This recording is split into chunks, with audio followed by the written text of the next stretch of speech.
வணக்கம். நாம் இந்த வீடியோவில் இரண்டு முக்கியமான சிமெண்ட் வகையான OPC மற்றும் PPC இடையிலான வேறுபாட்டை பார்க்க போகிறோம். OPC என்பது ஆர்டினரி போர்ட்லேண்ட் சிமெண்ட். இது ஃபாஸ்ட் செட்டிங், இயர்லி ஸ்ட்ரென்த் கொண்டது. RCC work, plastering, beam, columns போன்ற ஸ்ட்ரக்சரல் எலமெண்ட்ஸ் இது பயன்படுத்தப்படுகிறது. PPC என்பது போர்ட்லாண்ட் போசோலானிக் சிமெண்ட். இது ஃப்ளையாஸ் போன்ற போசோலானிக் மெட்டீரியலை கலந்து சிமெண்ட் வகையாகும். இதன் செட்டிங் டைம் அதிகமாக இருந்தாலும் லாங் டேர்ம் டியூரபிலிட்டி அதிகம். முக்கிய வேறுபாடுகள்: OPC செட்டிங் டைம் குறைவு, PPC செட்டிங் டைம் அதிகம். OPC இயர்லி ஸ்ட்ரென்த் அதிகம், PPC லேட்டரல் ஸ்ட்ரென்த் அதிகம். PPC ஸ்ரிங்கேஜ் கிராக்கை குறைக்கும். PPC sulphide and chemical attack நல்ல எதிர்ப்பு அளிக்கும். OPC ஸ்ட்ரக்சரல் ஒர்க் சிறந்தது. PPC பிளாஸ்டரிங், மெரைன் ஒர்க்குக்கு சிறந்தது. PPC echo friendly.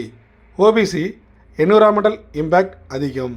சுருக்கமாக சொன்னால், உங்கள் கட்டுமான தேவையை பொறுத்து இந்த இரண்டு சிமெண்ட் வகைகளை சரியானதை தேர்ந்தெடுத்து பயன்படுத்த வேண்டும். இந்த வீடியோவை பார்த்ததற்கு நன்றி.